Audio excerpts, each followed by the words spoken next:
Welcome everybody. Glad to see you all with us today. Welcome to Capital City Comic Con 2017. Super happy to be here with you today. My name is Chris Bonsai with the Read a Comic podcast, local Lansing-based comics community podcast. Here with me today is Jerry Jodlowski from HowTo Halloween, who's going to talk to us about his do-it-yourself crochet. So everybody give Jerry a warm welcome. Thank you, everyone. Wow. Thanks, and thanks, Chris. Thanks for the invitation. I really appreciate it. We had a chance to talk last year, and just love the kind of things you're doing. Super happy to have you back. Awesome. Well, to kick us off, I'm wondering if you could tell us a little bit more about HowTo Halloween. Sure. It is a unique event. So it is coming to the Lansing Center. This is our 4th annual HowTo Halloween on Saturday and Sunday, October 28th and 29th. And it is a celebration of everything creative and fun and everything you love about Halloween.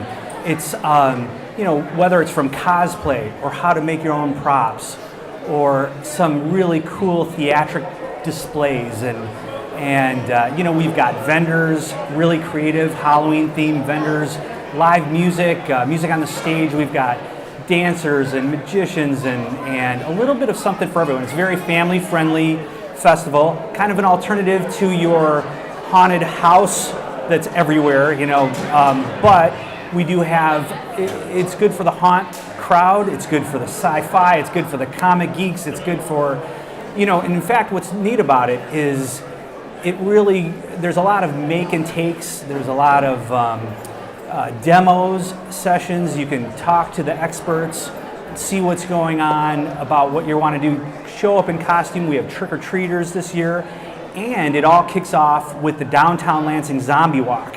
So with that, we have hundreds of zombies that all invade the city. We send them out, and that's a sight to see in itself. Where do they start? They start at the Lansing Center. So we all meet there. We kind of get ready to go, and then it launches from that point. There is a charity component to it. We actually raise funds for a few different ones, including collecting food for the Greater Lansing Food Bank, it's really a fun thing for all ages, whatever you're into. Halloween has such a wide audience. Yeah, I mean, you can't go wrong. That's exactly right. I mean, from any ages, it's a really unique thing, the only one of its kind in the country. Yeah. Kind of a Maker Faire-esque, yes, Yeah. but it's really a spectacle. We have the Lansing Center, a huge exhibit hall in the Lansing Center, and we just pack the rafters full of stuff. It's a sight to see for inexpensive. This year it's only $7 to get in. So we really try to make it fun for the whole family. It's a day that your pocketbook isn't going to be, at the end of it. Because I have kids too, and I want to bring everyone out to have a good time, and we try to make it easy for you, and to bring everyone in downtown Lansing. So it's at the Lansing Center, downtown, a 2-day event this Saturday, Saturday and Sunday, October 28th and 29th this year. Awesome. And if people want to find out more, we go to how-to-halloween.com. That's right. And you can register for tickets and find out more about the show. Exactly. Awesome. Okay. Well, you talked about the maker movement, sort of, and DIY. Right. So tell me more. What is, for those that don't know, what is the maker movement, the DIY? It's a new term for an old concept. Of course, these days, to be a maker, to build something, to get into your garage, roll up your sleeves, get your hands dirty, and go through the process of making something that, contributing to the world that didn't exist before. I mean, that's what today is such an exciting time to live with. The opportunities, the technology advances that we have, like 3D printers, like Arduino computer projects, CNC routers, from vinyl cutters. It's so to be able to start off with it is so easy these days. Inexpensive technology, but anyone can be a maker, from the photographer to the musician to the seamstress. It all, it goes through time, and this is the culmination of it, and that's what we're trying to do, is give people the stage to show it off. Hey, in fact, we invite people, you're part of the show. We really want to highlight the people to come to the show. We have the lights turned down low to have a nice theatrical environment, and so that you can meet people. So it's a very crowdsourced kind of thing, and that's a lot about the maker movement. It's a community aspect to being able to do it. There's so many groups these days, and for example, like the Lansing Makers network is by far the best example in the area of a maker community that you can learn from them, and this is a good place to meet them, to meet cosplayers who are absolutely the tops in the field, and we just want to give that opportunity to people. Awesome. Yeah. So you mentioned Lansing Makers movement. Lansing Makers network, correct. Lansing Makers network. Yes, Okay. that is. They are located here in the Lansing area, and they're the go-to people that And what it is it's almost like a, I don't know, for lack of a better word, a gym membership. You become a member, and you have access to all of the tools. I walk in, I'm so inspired by everything that they have going on. And for example, like they have a blacksmithing tutorial class is going on. Hey, if you want to pound some metal and make your own stuff, this is a good place to do it. And then some. I mean, that's just a little. It's just the small snippet of what they do. That's interesting too, though. So, I mean, in terms of the medium or different types of media, I mean, it can span from the high tech, right? Yes. To the stuff you find in the junkyard. That's exactly right. Or upstairs in your attic, whatever. I feel myself, that's where you can really express yourself.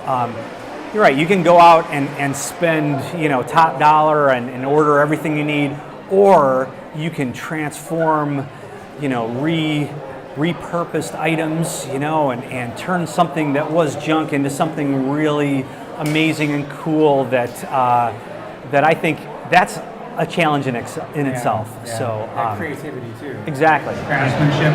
So I mean, if you're just looking to get into being a maker or DIY as a hobby, you don't need to come into it dropping a lot of money and buying all this technology. I mean, it's just being creative. You're right. And the medium, what you're saying, yes, it could be steel, it could be cardboard. I mean, literally, whatever the kids have, to make something neat. I mean, half the costumes here are made out of foam, just your normal foam tiles, and to make a suit of armor. But then you get into the 501st, who just are amazing. Look at to the detail that they have, the unbelievable attention to detail is so amazing. So you can go the whole gamut, or you go with the Ghostbusters. Yeah, throw a jumpsuit together and slap on a patch, make yourself a proton pack, and you're rolling. So it's neat the way you have a lot of opportunity with that, and anything goes. So you mentioned Lansing Makers Network. Yes. Are there other types of things going on in the area? Actually, I know that East Lansing Public Library and even Lansing Public Library has some opportunities with that. But even online, there's a great site called Instructables.com. Whenever I'm looking up something, even if I'm not heading there, it automatically brings me there.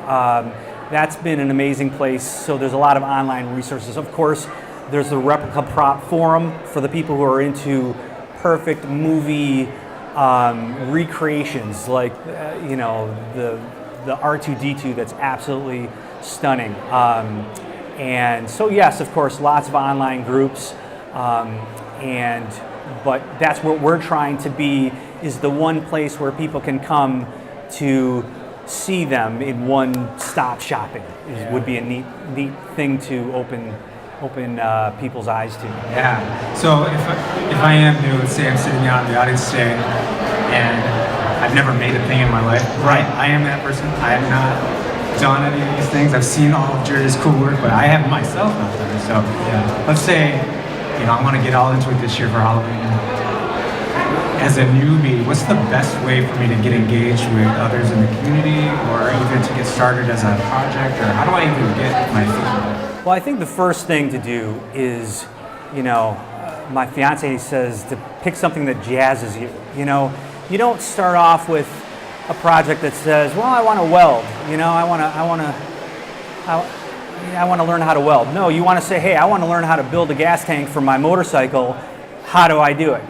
Dive into the project that you have no idea how to do, and then go out and find people, people who know, and however that may be. There's so many cosplay groups. I think that's one thing that is, has been amazing. From the there is Sweets for Sweet Cosplay. She is an amazing person that I met out at a haunted house, who has such a knowledge, with 10,000 plus Facebook fans she is local, yes, and Candy is her name, and just a kind person who, once again, Sweets for the number 4, a sweet cosplay, Sweets for a Sweet Cosplay, and talk about epic builds of transforming yourself. And when you do something like that, the magic that you create in a child's eyes, that who is this person, and what's happening here, it is amazing to be able to see these movie characters brought to life that you can literally walk right up to, and that's been a big part of it. So yes, the cosplay groups, I haven't mentioned there are cosplay Crusaders. The Cosplay Crusaders, great group of people. There's also the League of Enchantment. They're going to be there. Capital Steam is here today. They have the whole Steampunk Society and are doing some make and takes. Just a really, to go back to the retro future, I really like that. And yes, and wasn't there even local teens who won a contest for making their prom outfits out of duct tape, things like that. I mean, we were talking about medium, from duct tape to cardboard to steel to foam pads to anything that you can get your hands on. I think that's something unique. But yes, the cosplay groups are more than happy to share their knowledge, and even the vendors. When we bring vendors, we ask them to also do a how-to, demonstrate what you're doing. It's not just sitting there selling your wares. Show them how to make it. Give people a little spin on things. Nice to showcase. That's exactly right. Yeah, because there are budding artists out there. We have the Great Lakes Horror Association, Writers Association of Horror, and for all the budding authors. I mean, that's something. There, literally, you are a maker. If you're a writer, you're creating something that didn't exist before, which I think is amazing. It's just something I kind of runs the gamut. Yeah, that's very cool. Well, let's take a look at some of the things that you've done. Sure. Maybe you can kind of break it down for how you did it. Some of this stuff was just amazing. Large scale stuff. So this is the Batpod that you had here last year. This is how we met.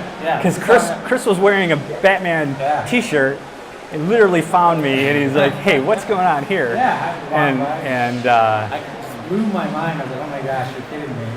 So tell us about this Batpod. So this is the Batpod from the Dark Knight movie series, and the challenge about this is I literally didn't spend one dime making this prop. It is completely made out of junk and found items. I mean, the base of it is a old workout bench from a garbage can as or a planter as the gas tank.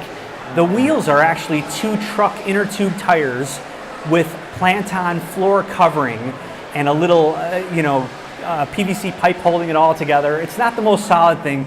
In fact, for you shoppers out there, you might recognize the Yoplait yogurt covers for the guns. If you can see that, those 4 of them right there. That's, yeah, I have a lava lamp is the light I took apart. An old pogo stick for the handlebars, and it was really trying to push that to the edge of what can I create, and you can get on it. And we had, and that's going to be at HowTo Halloween this year, and you can get on it and pose. And in fact, I met Lansing Batman. That's the way I met him, and he's been around here today. I mean, he looks like $1 million, and to be able to use this to meet people. I've met such amazing people. So I do cosplay for vehicles is kind of my thing. Instead of, I guess I'm not as comfortable wearing the costume, so this is what I like to do. Yeah. So to bring, I know I'd love to see this in real life. I'm like, I'm gonna build it. Here it is, right. And that's what I put together. It took about, maybe 2 months of my spare time, just a few hours here and there in the night, building my basement, and it all collapses down and fits in the back of my SUV. So, believe it or not, it's about probably like 60 separate parts that all kind of go together, and it's a sight. Thanks. It was so cool to see Lansing Batman sitting on top. Right. It was important. We got a video of it. If you wanted to look it up from last year's convention, it's so awesome. But one thing that strikes me about this, because when I first looked at it, I thought, oh my gosh, can you get on that thing, like drive it away? But here's the thing, you can sit on it. Yes. But it's a little bit of smoke and mirrors. Like this thing isn't going to roll down the street or anything. No, it's not. No, it doesn't roll. It's a prop. But to me, I think that's the cool part. I don't know. I want to see it standing still, and the guys who have really built them, they're dangerous machines. You're not messing around. You really got it. It's not as much. It's much more fun to look at than it is to drive in real life. They're stuntmen. They're doing their thing, but yes, it doesn't roll, but it's got. You're right. We have the lights turned down low. If you look close at it, you'll see. What it's made out of, but it's the illusion.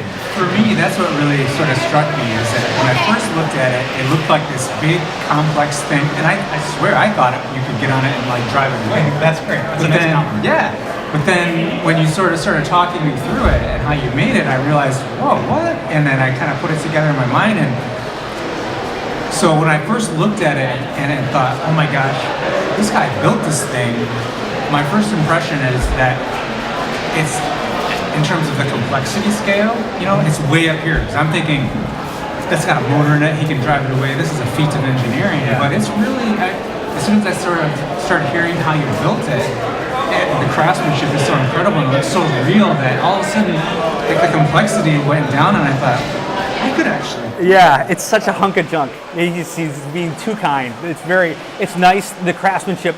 A lot of it is just put together, but I think it's more about even the creativity of using materials in unexpected ways. That is, but thank you. Those are kind words. I love the fact that you can look at it and be amazed, and then, to me anyway, it's like a barrier to entry. I think it's going to be way too, I could never do that.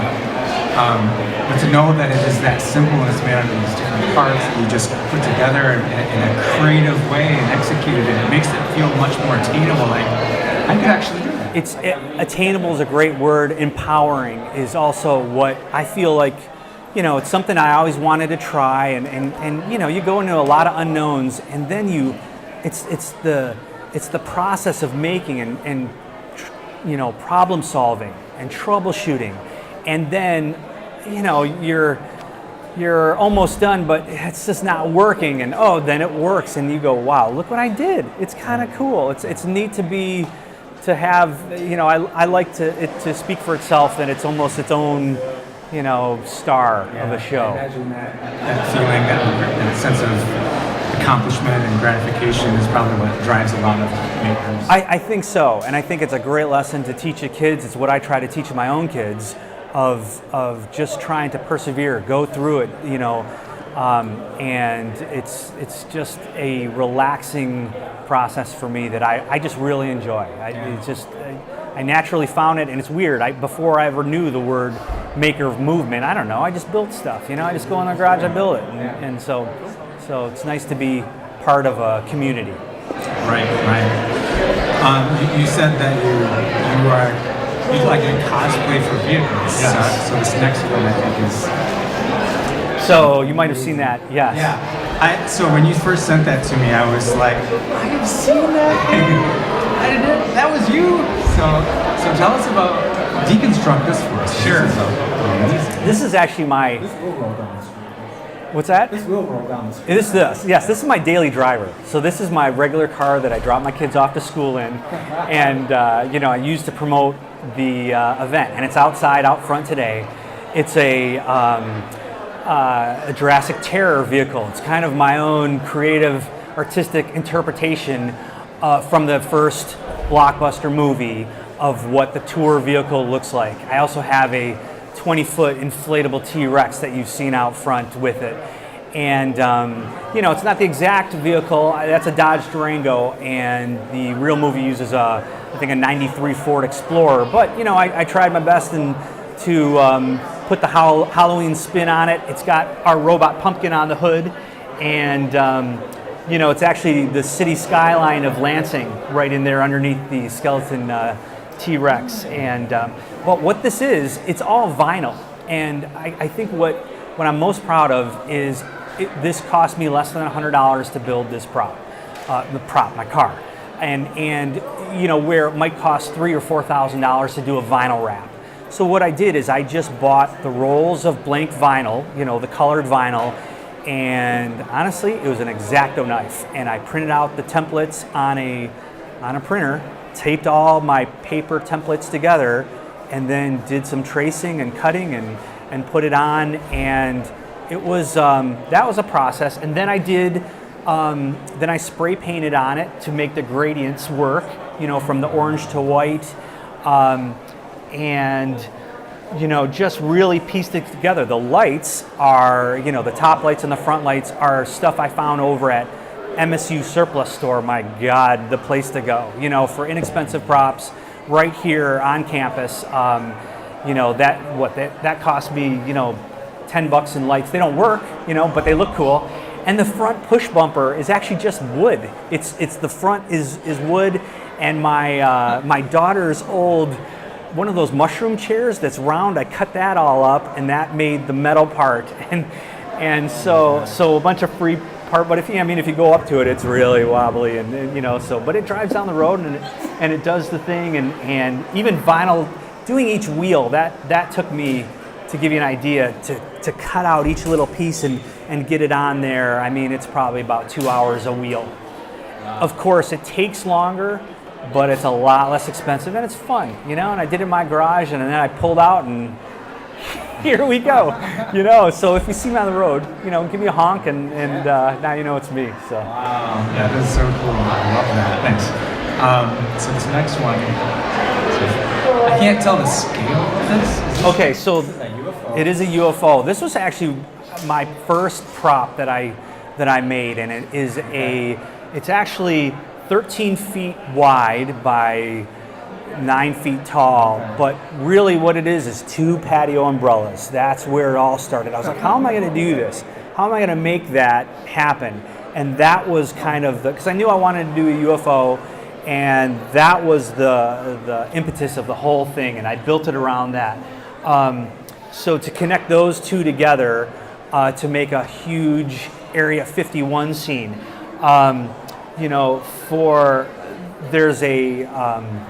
this is just a gutter coming down as the aliens come down the ramp. It's being held up by legs that are banisters, an old banister, and trash can feet. And even the engines, you can see, if you look closely, they're just pop bottles. There are a bunch of 2-liter pop bottles all around, painted silver. I shoved a fog machine in there. The only thing I spent money on was the dome. I actually did buy an acrylic dome. That was about $200 for that. Because I did do it my first year. I used an umbrella also for the dome, but it just didn't have that realism. And now, you know, and I also run a DJ service called Jammin' DJs, which has been, it's, you know, I graduated here from Michigan State in '91, started that up, so this is actually our 26th year. So I have access to lasers and fog machines and that kind of thing already in my business, and then hooking up the sound effects. Sound is a whole nother thing. You know, don't forget to add sound to your props. That's the element that really brings it together. Instead of just looking at something, the Batpod has engine noises. You know, the T-Rex roars behind our Jurassic Terror truck. And this, you know, the spaceship goes up and down. Oh, there's a second spaceship that's not in this that I have hanging, that I hooked up to a garage door opener motor that actually, you know, lifts and lowers from the ceiling of the Lansing Center. So yeah, here we go. So can we see all this stuff at HowTo Halloween? Yes, I don't think this one is going to be here this year. The smaller, I call this the mothership, but the actual flying saucer will be there, and the Batpod will be there. Of course, Jurassic Terror, we've got a huge, you know, dinosaur themed area also, you know, for the kids. As soon as you walk in, it'll be great. And yes, so among other things.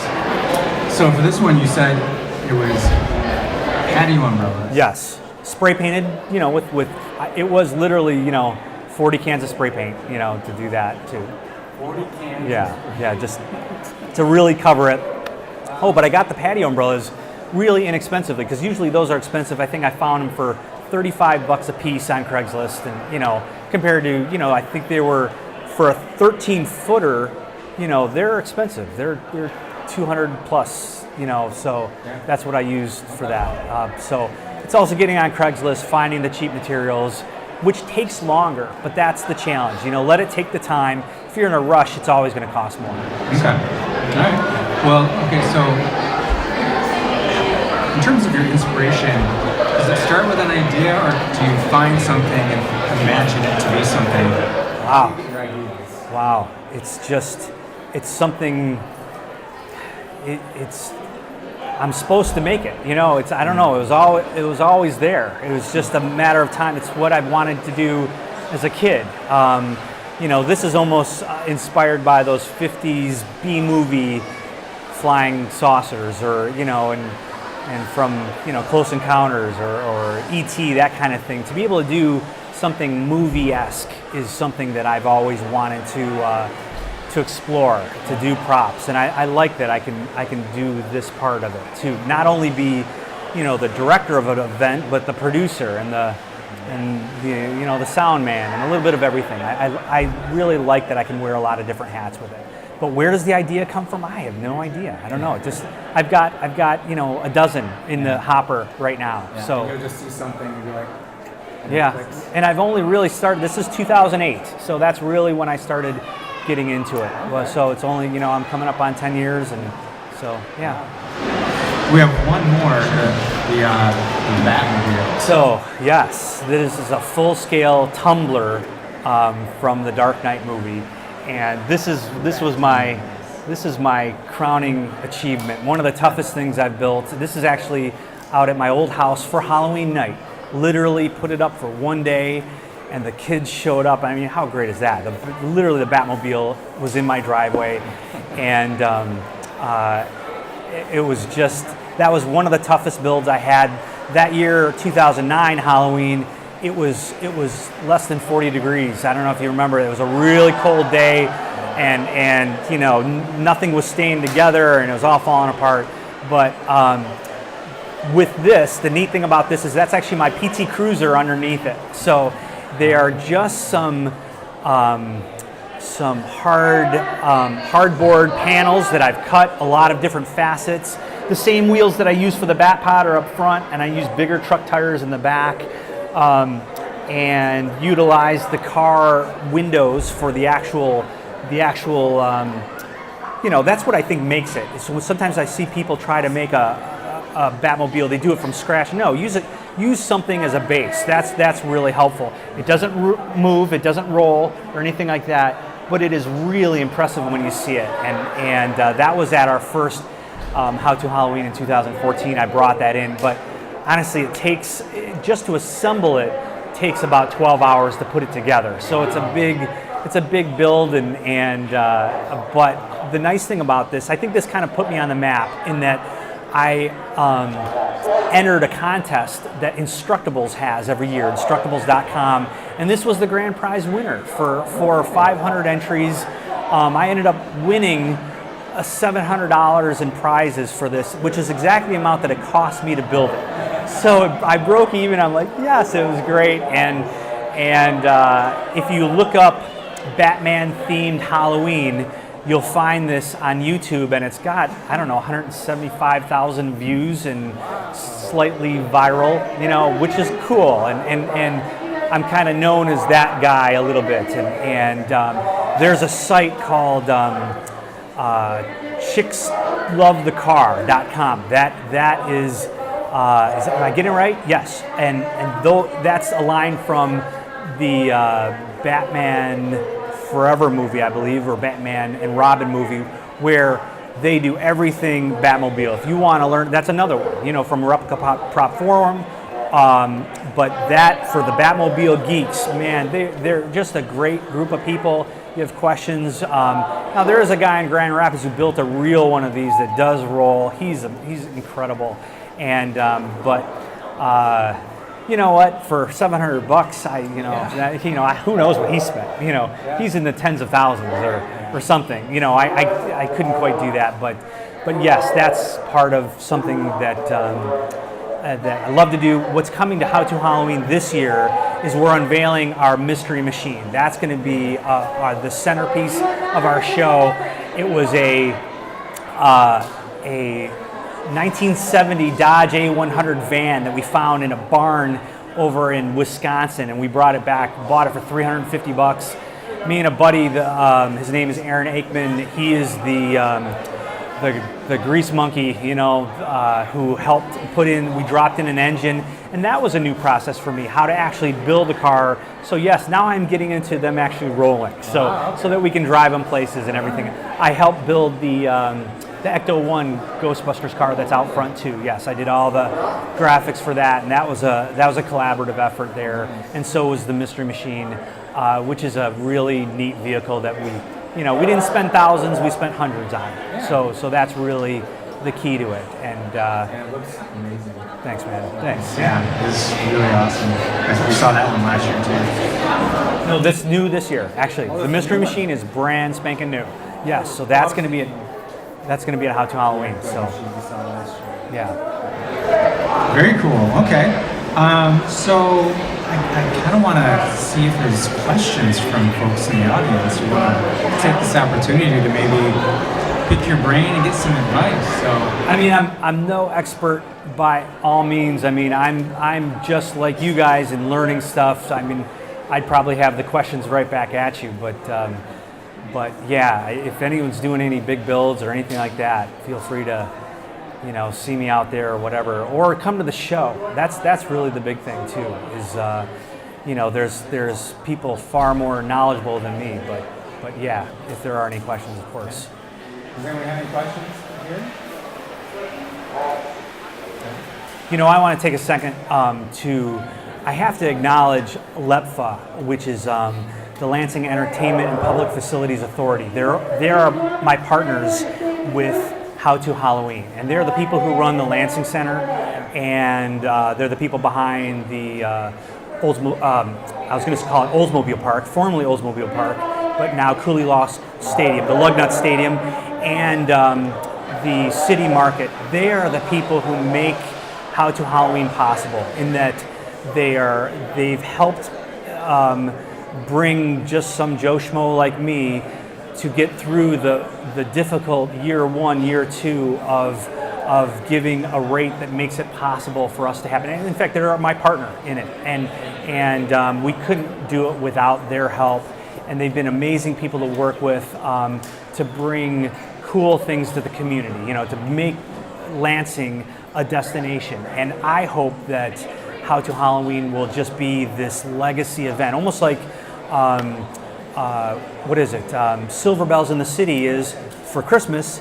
We want HowTo Halloween to be for the haunt season. So that's the goal and the dream, and couldn't do it without their help. Awesome.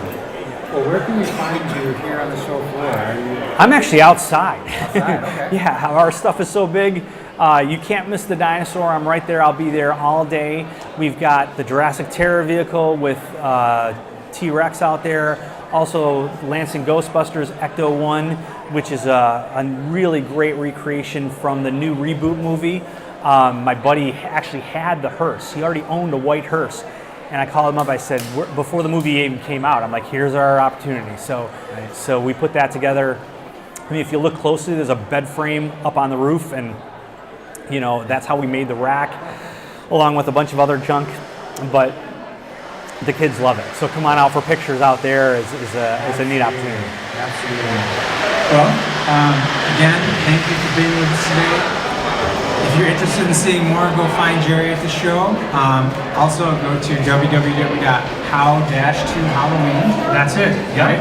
For more information about the show in October. Yep. Stop by October 28th and 29th, Saturday and Sunday, the Lansing Center, downtown Lansing. $7 this year, 2017, to get in. Very Yep. cool. Jerry, thanks so much for being here. Thank you, Chris. Yeah, My pleasure. Give Jerry a round of applause. Thank you guys. Thank you guys. I appreciate it.